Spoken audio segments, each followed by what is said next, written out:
بسم اللہ الرحمن الرحیم، اللہم صلی علی محمد وعلی آل محمد۔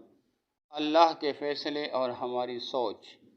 غریب مزدور کی بیٹی نے کیتلی میں دودھ گرم کیا، اس کا ڈھکن اٹھایا اور ٹھنڈا ہونے کے لیے تھوڑی دیر کے لیے چھوڑ دیا۔ تھوڑی دیر بعد آئی، ڈھکن کیتلی پر رکھا، دودھ سے بھری کیتلی اٹھائی اور باہر کی طرف چل دی۔ جاتے جاتے اس کے ہاتھوں سے کیتلی اچانک چھوٹ کر نیچے گری، سارا کا سارا دودھ زمین پر پھیل گیا۔ باپ خاموشی سے ایک طرف بیٹھا، یہ منظر دیکھ رہا تھا۔ اس کے ایک دن کی کمائی کے برابر نقصان ہو چکا تھا۔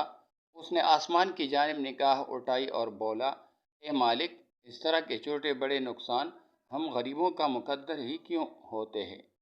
کیا ہم غریب ہی تجھے نظر آتے ہیں؟ دنیا جہاں کی مصیبتیں ہم غریبوں کے لیے ہی ہے۔ غرض وہ کافی دیر تک اللہ کے سامنے شکوہ کرتا رہا اور نہ شکرہ بنا رہا اور پھر خاموش ہو گیا۔ تھوڑی دیر بعد اچانک اس نے عجیب منظر دیکھا۔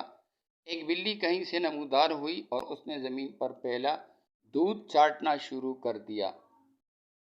جب وہ جانے کے لیے مڑی تو ایک دم لڑکھڑائی اور زمین پر گر کر لوٹ پوٹ ہونے لگی۔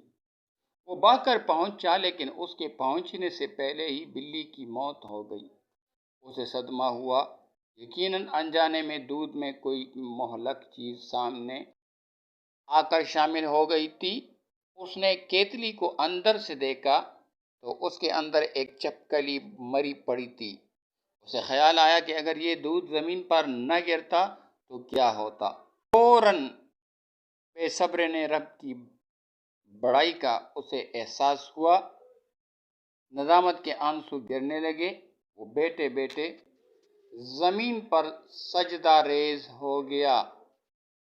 یا اللہ معاف کر دے، اور استغفار کا ورد کرنے لگا۔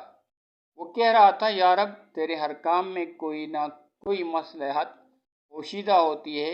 ہم کتنے نادان ہیں کہ چھوٹے سے چھوٹے نقصان پر تقدیر کا گلہ کرنے لگتے ہیں۔